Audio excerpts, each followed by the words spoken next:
গাছটা সরাতে হবে, তারপর আমাদের যেতে হবে। কি জলের প্রবাহ, ডান দিকে দেখো কত নিচে রয়েছে নদীটা।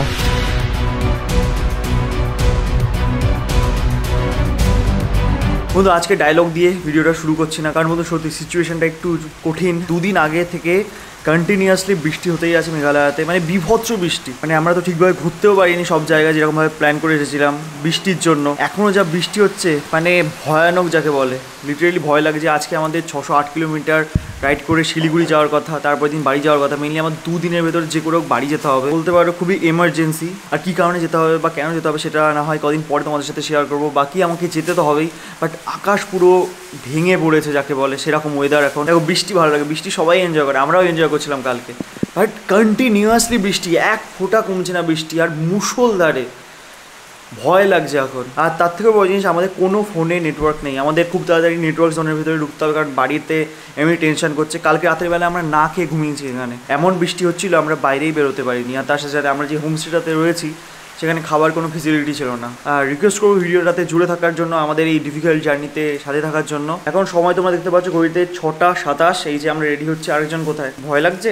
ভয় তো একটু লাগবে, কারণ যে পরিমাণে বৃষ্টি হচ্ছে, যে পরিমাণে হাওয়া টাওয়া দিচ্ছে, মানে এখান থেকে এত রাস্তা যেতে হবে। তার থেকে বড় কথা আমাদের ফোনে একটা ম্যাপও কাজ করছে না, মানে নেটওয়ার্কই নেই, ম্যাপই কাজ করবে। তোমরা একবার আমার ফোনে নেটওয়ার্কটা দেখো, এই যে গ্রামীণ ফোন লেখা আসছে দেখতে পাচ্ছ, এটা মিনি বাংলাদেশের নেটওয়ার্ক যেটা এখানে ধরেছে। আর যে টাইমটাও তোমরা দেখতে পাচ্ছ না, 7:12 বাজে, এটা কিন্তু বাংলাদেশের টাইম। এই জায়গাটা খুবই কাছে রয়েছে বর্ডার, মানে এখানে একটা স্কাই ভিউ পয়েন্ট আছে, ওখানে যদি তুমি দাঁড়াও ওপর থেকে বাংলাদেশ দেখা যায়, যদি ওয়েদার ক্লিয়ার থাকে।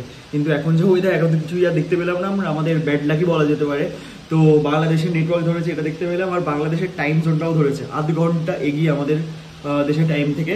ভয়ানক বৃষ্টি, এটাই তো মেঘালয়ের প্রকৃতির সৃষ্টি। জলটা দেখো একবার, ওরে ওরে ওরে। এই যে এখানে পার্ক করা ছিল আমাদের বাইকটা। সব ডিফারেন্ট এক্সপিরিয়েন্স, ডিফারেন্ট অ্যাডভেঞ্চার। চলো, লাইফ মানে অ্যাডভেঞ্চার, আর আমরা ঘুরতে বেরোই অ্যাডভেঞ্চার করার জন্যই। দেখো একবার বৃষ্টি হচ্ছে কেমন, দেখো।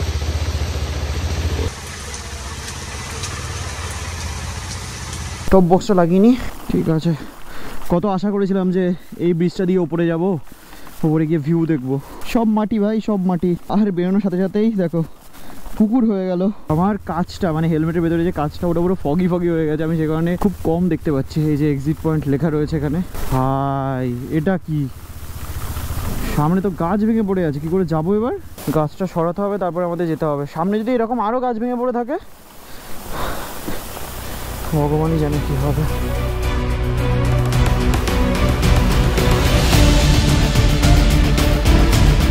তুমি এইটা ধরো, এইটা ধরো, ছেড়ে দাও। হ্যাঁ, বেরিয়ে যাই। বাপরে, লাইফে এরকম এক্সপিরিয়েন্স আমি কোনোদিন করিনি। রোজ দেখো কিভাবে ধরে রেখেছে।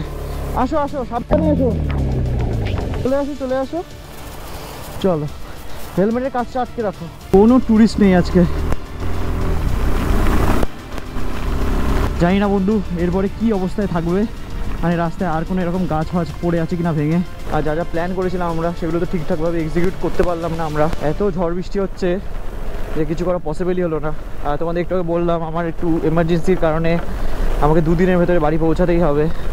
কারণটা আমি তোমাদের পরে অবশ্যই জানাবো, বাট আগে বাড়ি পৌঁছাই চলো সেফলি। এখন আমরা যেই রাস্তা দিয়ে যাচ্ছি না, রাস্তাটা খুবই থ্রিলিং। বাদিকে দিয়ে দেখো ছোট্ট একটা ঝর্ণা যাচ্ছে, খুবই থ্রিলিং, মানে ভয় লেগে যায় এই রাস্তা দিয়ে যেতে গেলে। যেদিন এসেছিলাম তোমরা তো দেখেছিলে, গা ছমছমে পুরো একদম পরিবেশ ছিল। আজকে তো বৃষ্টির পরে আরও গা ছমছমে পরিবেশ হয়ে গেছে। রাস্তাতে কিছু কিছু জায়গায় সব ওয়াটার ক্রসিং হয়ে গেছে, মানে বিভৎস লেভেলের জল যাচ্ছে।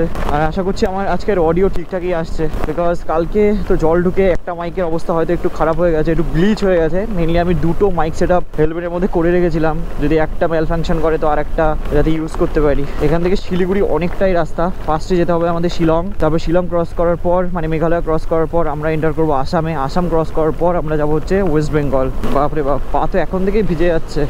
জল যদি একবার ঢুকে যায়, জল আর বেরোতে পারে না, আর পাটা পুরোটা জলের ভেতরে থাকে। দেখা যাক এরপরে যদি বৃষ্টি কোথাও কমে, সেখানে গিয়ে আমরা একটু দাঁড়াবো। আর লেফট সাইডে এখান থেকেই লিভিং রুট ব্রিজের ট্রেকটা শুরু হয়, বাট কেউই নেই এখানে, আর ফালতু রিস্কও নেবো না।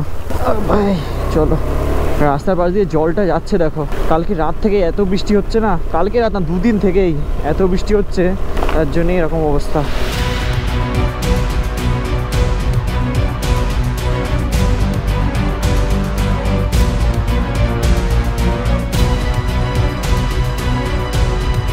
সামনে ট্রেনে যে জিনিসটা তোমাদের দেখাতে চলেছি তার জন্য পুরো একদম রেডি থেকো। কি জলের প্রবাহ দেখছো?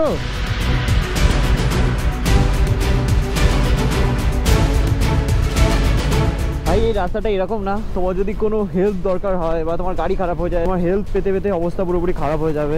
ওরে বাবা, পুরো রাস্তায় পুরো ধোয়া পাথর ছিটকে আছে।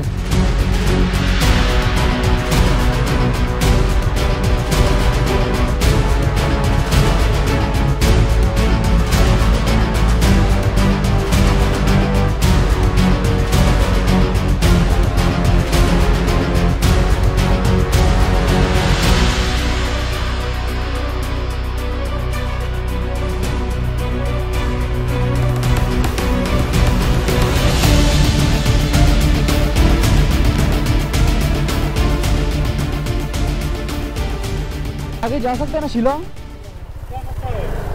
ठीक है, थैंक यू।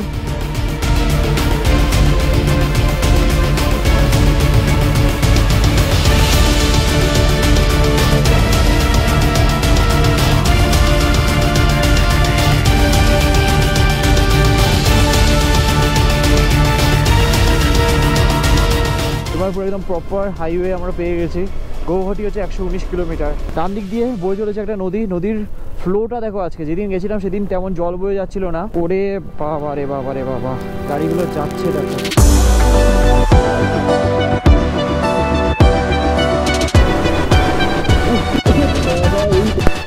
লেফট সাইডে একটা পেট্রোল পাম্প দেখতে পেলাম আমরা।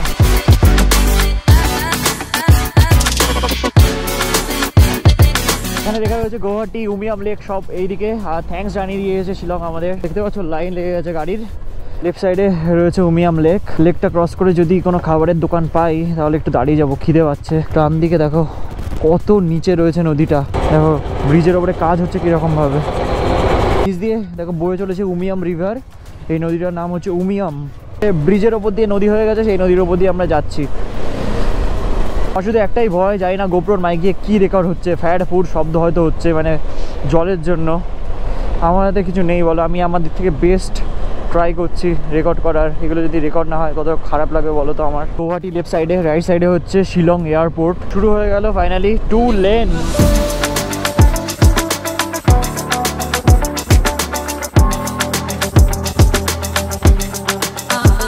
ভাই এখন আমরা ক্রস করলাম হচ্ছে বির্নিহাট বলে একটা জায়গা। যে জায়গা দিয়ে আমরা যাচ্ছি এটা হচ্ছে মেঘালয়া, আর রাইট সাইডে ওইটা হচ্ছে আসাম। গৌহাটি থেকে বঙ্গাইগাঁওয়ের ডিস্টেন্স হচ্ছে 216 কিলোমিটার। আর যাই হয়ে যাক, আমাদের NH-27 ছাড়া যাবে না, আমরা এবার হাইওয়ে ধরেই যাব। তো এই যে পাঠশালা বলে একটা জায়গার মাইল ফলক তোমরা দেখতে পাচ্ছ 95 কিলোমিটার সেখান থেকে। গৌহাটি সিটি তো চলেই এসেছে।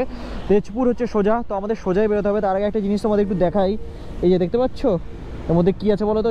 এই দেখো কি অবস্থা, হায় হায় হায়, জিনিসপত্র মনে সব ভিজে গেছে।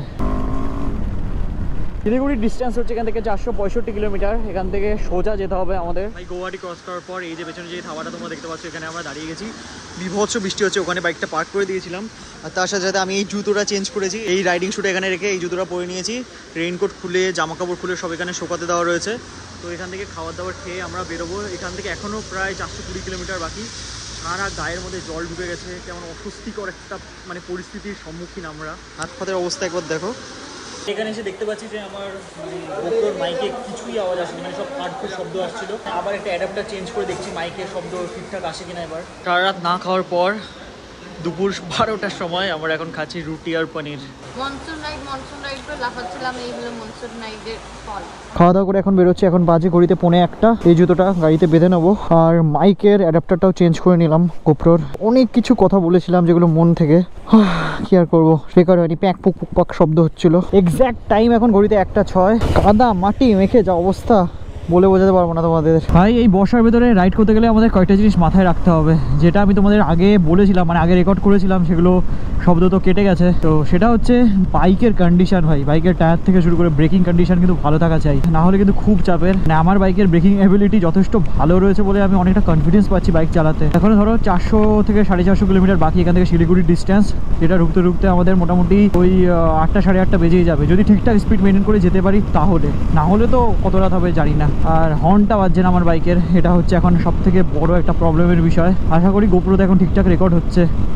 না হলে আমার গোপ্রোটা গেছে। আর শিলিগুড়িতে একটু আগে আমি রাষ্ট্রকরকে ফোন করেছিলাম, ও বললো শিলিগুড়ির ওইদিকে বৃষ্টি হচ্ছে না, ওয়েদার একদম পুরোপুরি সানি। যদি মোটামুটি আসামটা ক্রস করে যায় আর যদি ওয়েদার ভালো থাকে তাহলে আমাদের জামা কাপড় সবটাই মানে রাইডিং গিয়ার সবই শুকিয়ে যাবে।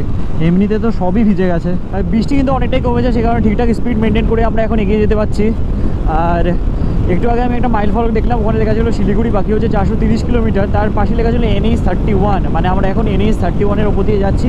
বাট আমি গুগলে যখন ম্যাপটা দেখছিলাম না, তখন লেখা ছিল NH27। এবার বুঝতে পারছি না NH31 না NH27, কারণ হাইওয়ের নাম তো চেঞ্জ হতেই থাকে। তো দেখা যায় দিনের আলো থাকতে থাকতে আমরা কতটা রাস্তা কভার করে নিতে পারি আর রাতের বেলায় কতটা রাইড করতে হয় আমাদের। আমার চেষ্টা থাকবে এটাই যে দিনের আলো থাকতে থাকতে মোটামুটি ম্যাক্সিমাম 90% রাস্তা যাতে আমরা কভার করে নিতে পারি। সামনে কোথাও দাঁড়িয়ে আমরা আমাদের রেইনকোটটা খুলে ফেলবো, কারণ জ্যাকেট যেটা ভিজে ছিল না এই হাওয়াতে পুরো শুকিয়ে যাবে। আর কি মজা লাগছে যে ভাই, কি মজা লাগছে। আর আমার মনে হচ্ছে আমার গোপ্রোতে এবার ঠিকঠাক সাউন্ড রেকর্ড হচ্ছে। কালকে মনে হয় ভালোই ঝড় হয়েছে এখানে, গাছ ভেঙে রাস্তায় চলে এসছে। এই জায়গাটার নাম হচ্ছে রঙ্গিয়া।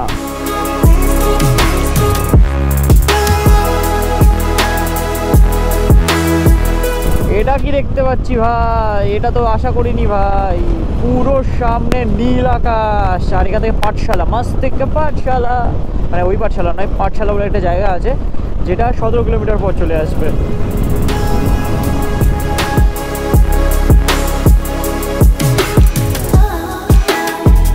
ভাই রাস্তার সাইডে দাঁড়িয়ে আমরা পুরো রেইনকোটটা খুলে নিই, রোদ ভালোই বেরিয়েছে, এই রোদে আমাদের জামা কাপড় সবটাই শুকিয়ে যাবে। ফাইনালি আমরা রেইনকোট খুলে নিয়েছি আর এই যে একজন খুলছে, দেখো জুতো ফুতো বার করে। হাসছো কেন এরকম পাগলের মতো? জুতো, আচ্ছা জুতো, এই যে আমার জুতোগুলো আমি এখানে আর ওখানে দুটো জুতো বেঁধে নিয়েছি। আর কি অবস্থা দেখো বাইকটার, পুরো নোংরা হয়ে যাতা অবস্থা। বাট কই না, এটাই তো অ্যাডভেঞ্চার ভাই। চলো সাই সাই করে রাইড হবে। আর সত্যি কথা বলতে এই যে জামা কাপড়ের সেট আপটা দেখছো না, জঘন্য গন্ধ বেরোচ্ছে, জঘন্য পচা। বিকজ উই আর পচা, না না বস্তির ছেলে পচা নই, আমরা নর্মাল পচা। চলো লেটস গো বাডি, চলো। টুইং টুইং টুইং, টাটা। জুতো মতো ঘেটে নি ওই হাত দিয়ে মুখ চটকানো। তুমি তো আদর করছি, আদর করাও যাবে না, এটা তো আদর। আদরে টাইম ঘড়িতে 2:27 আর ফাইনালি আবার আমরা কন্টিনিউ করছি আমাদের জার্নি। বৃষ্টি বাদলা হয়েছিল তো পেছনের ব্রেক শুটা দেখছি অনেকটাই ক্ষয়ে গেছে। তো সামনে কোনো দোকান দেখতে পেলে একটু দাঁড়িয়ে যাবো, ব্রেক প্যাডটা একটু পারলে চেঞ্জ করিয়ে নেবো আর হর্নটাও ঠিক করতে হবে, কারণ আমার গাড়ির হর্নই বাজছে না এখন। রেইনকোটটা খুলে চালাতে ভাই একটা আলাদাই শান্তি লাগছে। তো এখন আমরা ক্রস করছি হচ্ছে পাঠশালা, আর পাঠশালার এখানে কিন্তু ফ্লাইওভারের কাজ চলছে, মানে মেন যে হাইওয়ে সেটার কাজ চলছে, সে কারণে সার্ভিস লেন দিয়ে আমরা এখন যাচ্ছি। এবার আকাশটার দিকে একবার দেখো তোমরা, ওই দূরে একরকম কালার, রাইট সাইডে একরকম কালার, উপরের দিকে একরকম কালার, নীলের মধ্যেও যেন বিভিন্ন ভ্যারাইটি আমরা দেখতে পাচ্ছি। আর সামনে চলে এসেছে সুন্দর একটা ব্রিজ, ওয়াও। হ্যাঁ সত্যি সকালবেলায় জার্নি শুরু করেছিলাম তখন কত নেগেটিভ থটস আসছিল মাথায়, পৌঁছাতে পারবো কিনা আজকে শিলিগুড়ি, রাস্তায় কি প্রবলেম ফেস করতে হবে। হ্যাঁ অনেক টাফ রুট দিয়ে এসেছে তোমাদের ভাই, বাট ফাইনালি নীল আকাশ দেখতে পেয়ে না মনের ভেতরে একটা আলাদা পজিটিভ ভাইব কাজ করছে। আগে कोई बाजाज का शोरूम है क्या? बाजाज का आगे 6 किलोमीटर आगे है। वो रोड के साइड पे है क्या? अंदर जाना पड़ेगा। अच्छा अच्छा ठीक है चलो थैंक यू। আমি বুঝতে পারছি না যে বাইকটা কোথা থেকে ঠিক করাবো, মানে হর্নটা আর পেছনে ব্রেক প্যাডটা, সেই কারণে আমাকে একটু বুঝে শুনে বাইক চালাতে হবে, মানে ব্রেকিংটা একটু বুঝে শুনে করতে হবে। এখন সামনের ব্রেকই ভরসা, পেছনের ব্রেকটা খুব এমার্জেন্সি না হলে ইউজ করব না।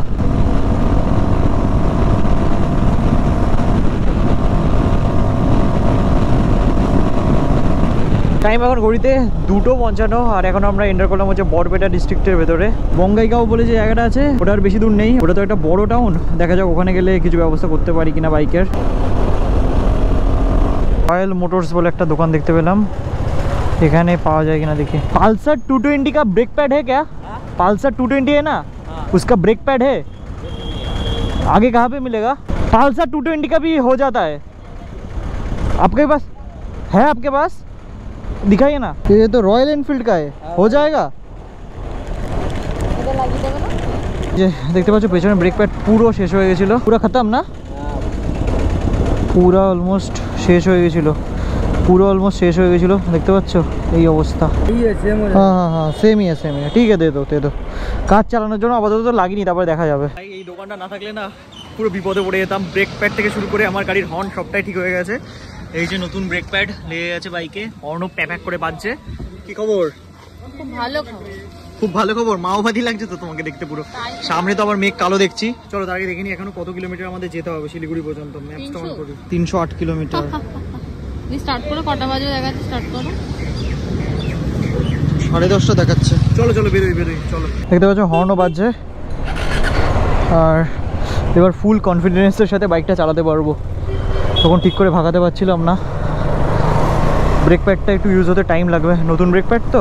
মেনলি ব্যাপারটা হচ্ছে যে ব্রেক প্যাড তো রয়্যাল এনফিল্ডও বানায় না, কেটিএম বানায়। ব্রেক প্যাড বানায় হচ্ছে বাইব্রে মানে হচ্ছে ব্রেম্বোর এই মিড রেঞ্জের বাইকের জন্য যেই ব্রেকগুলো বানায় না, ডিস্ক প্যাড যেগুলো বানায় সেগুলো হচ্ছে বাইব্রে বানায়। তো সেই বাইব্রে কোম্পানিরই ব্রেক প্যাড। সে কারণে তুমি পালসার 220 লাগাও কি কেটিএমের, সবই সেম, বা রয়্যাল এনফিল্ডে লাগাও সবই সেম। সেই কারণে জাস্ট একবার সাইজটা দেখে নিলাম আমরা যে সেম কিনা মডেলটা। চাপ নেই, ঠিকঠাকই থাকবে।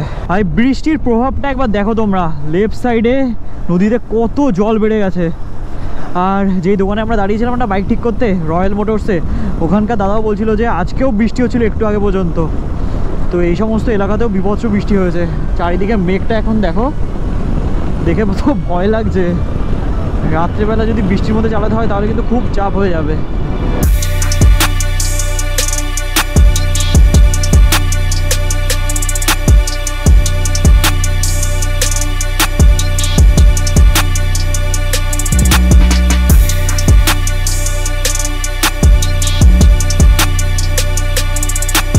দেখো একবার ভিউটা, ওই হয়ে লাভলি।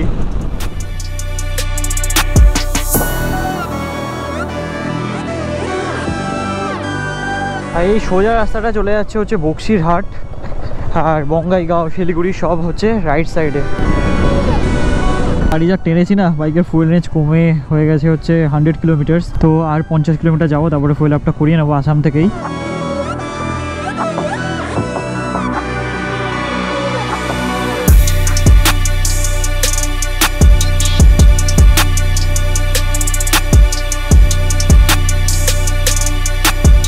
বিভৎস জোরে বৃষ্টি চালু হয়ে গেছিলো, সেখানে আমরা এই কাছের তলায় দাঁড়িয়ে গেছি, রেইনকোট পরছি, আবার যাব। এটাই তো লাইফ, বৃষ্টি হবে, জামা কাপড় মানে আবার শোকাবো, আবার ভেজাবো। তো আবার বেরোচ্ছি আমরা এখান থেকে। মোটামুটি রেইনকোট পরতে গেলে অবস্থা খারাপ হয়ে যায় এরকম বৃষ্টির ভেতরে। টাইমটা তোমাদের একবার দেখিয়ে দিই। আরে ভাই শোন না, টাইম প্রায় ঘড়িতে 4:30, এখনও 200 কিলোমিটার আমাদের যেতে হবে। পেট্রোলও ভরতে হবে, সামনে কোনো পেট্রোল পাম্পে আমরা দাঁড়িয়ে পড়বো। বিভৎস বৃষ্টি হচ্ছে, বিভৎস মানে ধারণারও বাইরে। গাড়ির হ্যান্ডেল ধরে রাখা বিপজ্জনক হয়ে যাচ্ছে, হাতে সব কাটার মতো ফুটছে আমার। টাইম ঘড়িতে প্রায় 4:45, জানি না রাত হলে কি হবে। আস্তে আস্তে আস্তে আস্তে আস্তে। ওয়েস্ট বেঙ্গল আর 12 কিলোমিটার। তো তার আগে এই পেট্রোল পাম্প থেকে আমরা ফুয়েল আপটা করে নিচ্ছি। আর দেখো যেদিকেই দেখাচ্ছি সেদিকেই শুধু মেঘ করে আছে ভয়ানক। তো আমি এখন কী করছি, আমার এই গোপ্রোটা খুলে ট্যাঙ্ক ব্যাগে ভরে রাখছি। তো পেমেন্ট করে এখানে বেরোই। বৃষ্টিপাতের মধ্যে কী বা দেখাবো, একটু পরে অন্ধকারই হয়ে যাবে। পেট্রোল পাম্প থেকে পেট্রোল ভরিয়ে এই গোপ্রোটা খুলে নিয়েছি। আর এখানে কয়েকটা ইলেকট্রনিক্স জিনিস ছিল, যেমন আমাদের ফোন, সেগুলো সব এর মধ্যে ভরে নিয়েছি।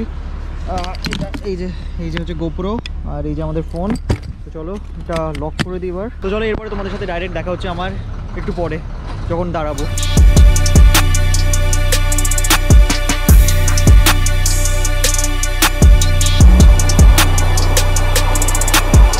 ভাই দেখো বাইরে কি বৃষ্টি হচ্ছে। আর ফাইনালি এখন আমরা এসে পৌঁছেছি হচ্ছে হাসিমারা। টাইম এখন ঘড়িতে 6:45। ভয় লাগছিল। এখনও আমাদের যেতে হবে 133 কিলোমিটার, 3 ঘন্টা 3.5 ঘন্টা লাগবে। আর বৃষ্টি হচ্ছে, বৃষ্টির জন্য দাঁড়িয়ে গেছি। বৃষ্টি একটু কমুক তারপরে আমরা যাবো। আর একজন একটু ভয় পাচ্ছে, মুখটা নামা, মুখটা মোছো। আরে বাবা ঠিক আছে, ভয় পাও না, আমি আছি তো। আচ্ছা এই দুটো প্যাটিস নিলাম আমরা, কাকা যাচ্ছিল। ঠিক আছে কাকা, থ্যাংক ইউ। খুব খিদেও পেয়েছিল, এনাও প্যাটিস খাই। আর বিভৎস বৃষ্টি হচ্ছে, বৃষ্টি একটু কমেছে। 7:04 বাজে এখন ঘড়িতে। তো এখন এখান থেকে আমরা বেরোচ্ছি। বেরোলাম, বেশি গাড়ি থেকে লাভ নেই, চালাতে আমাদের হবে। তো এখান থেকে 133 কিলোমিটার আমাদের যেতে হবে। নেক্সট হয়তো শিলিগুড়িতে গিয়ে তোমার সাথে দেখা হবে, না হলে তার আগে। গুড মর্নিং বন্ধু, গুড মর্নিং। কারণ কালকে রাত্রে আসার পর না আর এক ফোঁটা এনার্জি ছিল না ভিডিও কন্টিনিউ করার। তো কালকে রাত্রেবেলা আসার পথে না তোমাদের সাথে যখন কথা হয়েছিল, তারপরেও আমাদের 2-3 বার দাঁড়াতে হয়েছিল বিভৎস ঝড় বৃষ্টির জন্য। তো তারপরে শেষমেশ এসে পৌঁছাই জঙ্গলের ভেতরে রাস্তা দিয়ে রাইড করে শিলিগুড়ি। বিভৎস থ্রিলিং এক্সপিরিয়েন্স ছিল, অসাধারণ একটা অভিজ্ঞতা নিয়ে বাড়ি ফিরছি। তো আজকের এই ব্লগে কিন্তু অনেক প্রতিকূলতা এসেছে। মাইকে ফার্স্টে ঠিকঠাকভাবে রেকর্ড হয়নি, গোপ্রোতে ভয় লাগছিল জল ঢুকে যাচ্ছে কি যাচ্ছে না। তারপরে এত ঝড় বৃষ্টি সব কিছুর মাঝখানে থেকে ভিডিও বানিয়ে তোমাদের কাছে শেয়ার করেছি আজকের এই এক্সপিরিয়েন্সটা। যদি তোমরা ভিডিওটা একটু এনজয় করে থাকো তাহলে একটাই রিকোয়েস্ট, প্লিজ একটা লাইক করে দিও আর তোমাদের ভ্যালুয়েবল মতামতটা কমেন্ট সেকশনে অবশ্যই দিয়ে যেও। আগে চলো দেখা হচ্ছে তোমাদের সাথে খুবই তাড়াতাড়ি next blog. Till then stay safe and dream up, dream big. চলো বাই।